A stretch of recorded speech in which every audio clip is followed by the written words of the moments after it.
সুপ্রভাত বন্ধুরা, কেমন আছো তোমরা সবাই? আশা করছি সবাই ভালো আছো, সুস্থ আছো।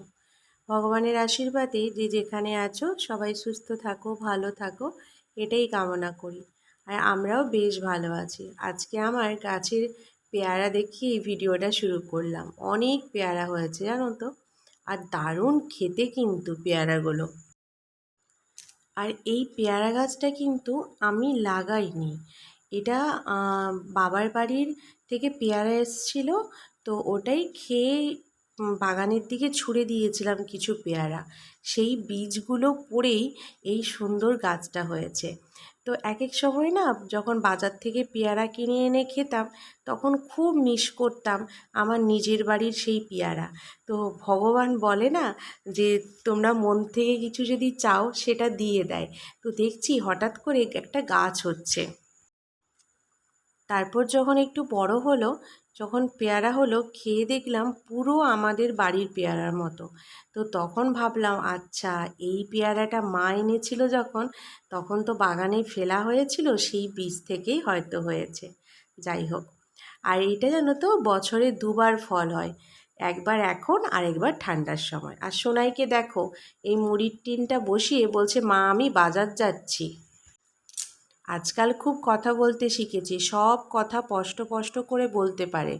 এবার সব সময় বলবে মা আমি বাজারে যাচ্ছি, না হলে বলবে দোকানে যাচ্ছি। বেশ ভালো লাগে ওর মুখের আদো আদো কথা শুনতে, এত ভালো লাগে। আমার তো মনে হয় সারাদিন ওকে নিয়েই থাকি। কিন্তু কি করবো বলো, বাইরে তো যেতেই হয়। তো সেই জন্য অনেকটা কম সময় দিতে পারি ওকে। তাই সন্ধ্যাবেলা বাড়ি আসার পর পুরো সময়টাই মা আর ছেলের মধ্যেই কাটে। এই যে এখন বাজছে ঘড়িতে 9:45। তো এখন সোনাইকে ঘুম পাড়িয়ে তারপরে আমি ভাবলাম চলো ভিডিওটা এডিট করে রাখি, তাহলে কালকে তোমাদের সাথে এই ভিডিওটা শেয়ার করতে পারবো। কালকে রাত্রেবেলার কিছু অংশ থেকে গেছিলো, সেটাই আজকে দিলাম। ফিল্টারটা কি বলতো, এখানে যেহেতু রান্না করি তেলে পুরো চিপচিপ চিপচিপ হয়ে যাচ্ছে, তো সেই জন্য এমনি করে একটা গামছা রেখে, মানে এটার জন্য একটা ভালো কাপড় দেখবো। এখন হাতের কাছে একটা ছিঁড়া গামছা ছিল, মানে অর্ধেকটা হয়ে গেছে আর কি, সেটাই এটাকে এখন ঢাকা দিয়ে দিয়েছি, কোনো সময় তেলের হাত থেকে বাঁচবে। আর এখন আমি বাসন টাসনগুলো সব ধুয়ে ফেললাম। এবার সোনাইকে এসে দুধ খাইয়ে দিয়েছি। এবার এই জায়গাটায় আলু পেঁয়াজের ব্যাগটা একটু খালি করব, তারপরে কয়েকটা জামা কাপড় আছে সেগুলো আলমারিতে ভরতে হবে। তো চলো দেখাই তোমাদেরকে। জায়গাটা এইরকম হয়ে আছে, এই যে ব্যাগে আলু পেঁয়াজ আছে, আরও এখানে আছে, এইটা একটু এখন গুছিয়ে নেব। পোলাও, আর এখানে কড়াটা বসিয়েছি, ডিমগুলো ভেজে নেব, তাহলে রাতের রান্না কমপ্লিট হবে।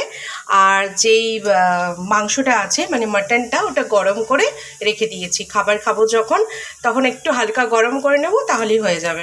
থাকি, বিশ্বাস করবো, তার আগের দিন ভাবি যে খুব ঘুমাবো, খুব আরাম করব, কিন্তু যেদিন আমি অফিসে যাই তার থেকে বেশি খাটনি হয়ে যায় যেদিন বাড়িতে থাকি। তো আজকে একটু আরাম পাইনি জানো তো। এলাম, বাসনপত্র ধুলাম, দেখলেই তো। কিছু করার নেই, এটাই জীবন, এটাই সংসার। এখনো অনেক কাজ বাকি, রান্নাটা কমপ্লিট করে ওদিকে যাবো জামা কাপড় গোছাতে, তারপরে গিয়ে সব কমপ্লিট হবে। চলো। রান্না বান্না খুব একটা আমি ভালো পারি না, তবুও চেষ্টা করি সব কিছু করার।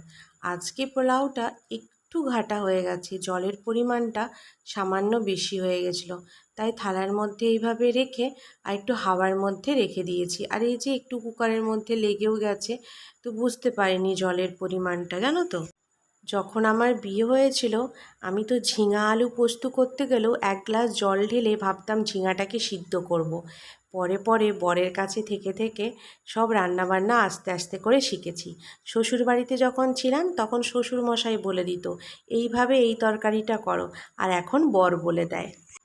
এর আগে একদিন বানিয়েছিলাম বাসন্তী পোলাও, সেদিন বেশ ভালো হয়েছিল, পিসিও খেয়ে বলেছিল যে দারুণ হয়েছে।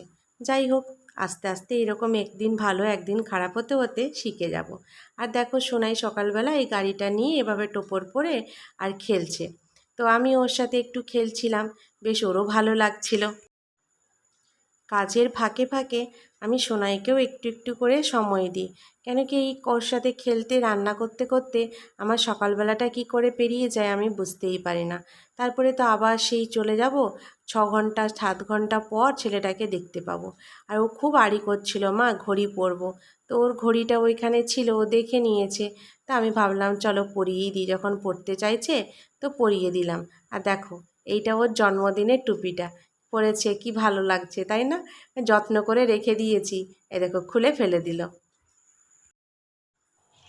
আলমারি থেকে বের করেছি বেশ কিছু ব্লাউজ। এই শাড়িগুলো তো আর পরা হয় না, আর ব্লাউজগুলোও পরা হয় না, তাই ভাবছি আমার একটা বৌদি আছে, তাকে দিয়ে দেব। তাই একটা ব্লাউজের ডিজাইনই তোমাদেরকে দেখালাম, এটা আমি নিজের হাতে বানিয়েছিলাম। কেমন হয়েছে জানিও। অফিস যাওয়ার পথে দেখলাম বিরাট লম্বা ভিড়, তখন তো বুঝতে পারিনি। তারপর ভাবলাম ও আচ্ছা, তোমরা যারা জামশেদপুর থেকে আমার ভিডিও দেখছো তোমরা নিশ্চয়ই জানো কেবল টাউনের এখানে একটা নতুন মন্দির প্রতিষ্ঠা করা হচ্ছে। আর সেই জন্যই এই যে সবাই এক রকমের শাড়ি পরে, মানে হলুদ লালে, আর মাথার মধ্যে ঘট নিয়ে লম্বা লাইন করে আসছে। এরা কিন্তু সবাই এসেছে মানগো নদী থেকে জল নিয়ে, কি দোমোহানি ওখান থেকে হবে। তো চলো, ভিডিওটা এখানেই শেষ করলাম। কেমন হয়েছে অবশ্যই কমেন্টে জানিও। টাটা।